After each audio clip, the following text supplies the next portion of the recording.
I had bananas that were going to go bad very soon if I did not use them, and so I decided to make banana bread, especially because my kids love them. They're always so happy when mommy bakes. I had high hopes for this banana bread and I was ready to go at it, even though at this time it was like 9 p.m. at night.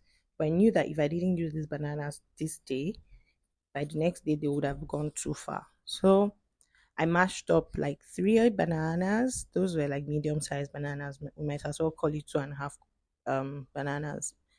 And I was planning to work on the wet ingredients at first, but I set that aside and decided to go in with the dry ingredients. So I go in with 2 cups of flour and I sieve that. So this is not my real banana bread recipe, the one I usually use. I decided to try something else today, and this particular recipe called for baking powder and baking soda. But I only had baking soda, which is such a bummer because I usually have baking powder and run out of baking soda because I use it for other things like cleaning fruits and vegetables.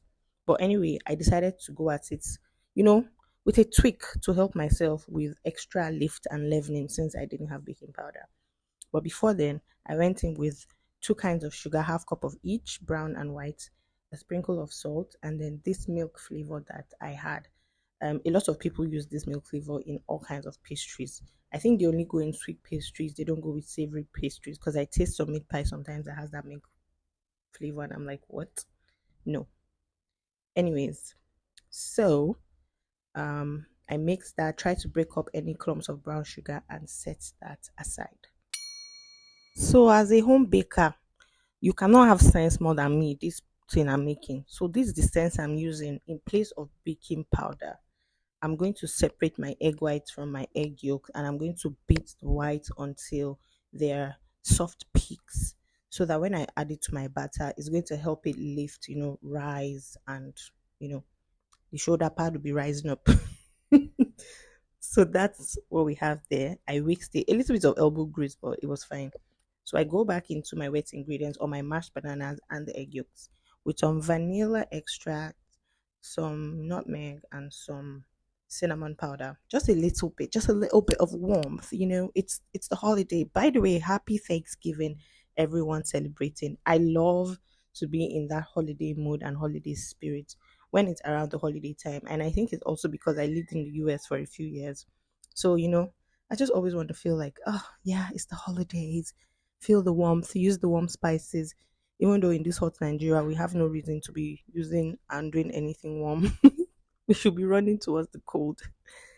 But yeah, um, I added a half cup of oil and then I'm going in with my wet ingredients into my dry. How do you guys do? Do you do wet into dry or dry into wet?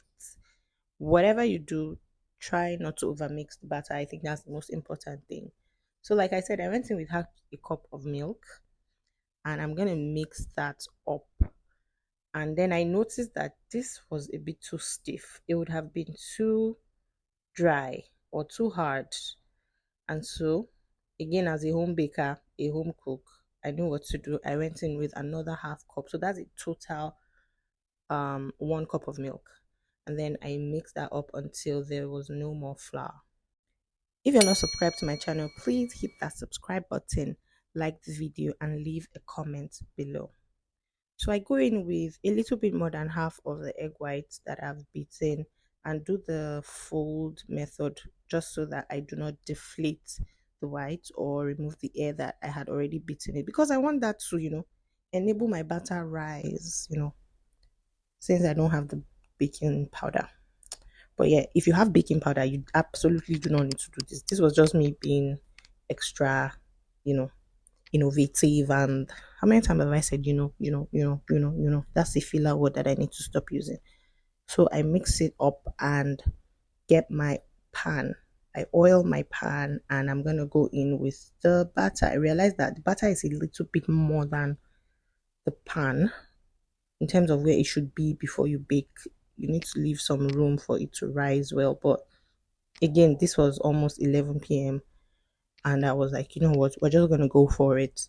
I had my oven preheating about 10 to 15 minutes ago, and so I, just did that so that the air in it can come out. And I put this in the oven at 180 degrees centigrade. And I think that that may have been a wrong move because 30 minutes in and it's already that brown. What?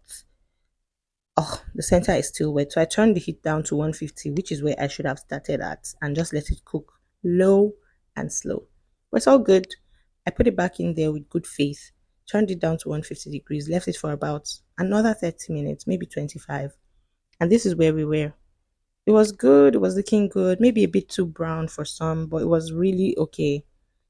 And so I let it cool for like 10 minutes in the pan.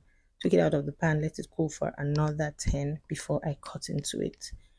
Like I said, I lived in the US for a few years, so around the holidays, I start to crave all the holiday flavors, the Thanksgiving flavors. So a few friends of mine and I have decided to do like a Friendsgiving this weekend. So I hope to record that and show you all the things I'm going to be making since it's a potluck style and we're all bringing, different meals. So look out for that. So I cut into the banana bread and that is what we have. I think the heat may have dried it out a little bit. You can see it's not bad at all, but it's not as moist as I would have preferred. So start on a lower heat and then you can rank it up or crank it up as you go on. 150 would have been perfect. But yeah, that's it. Thank you all and see you later.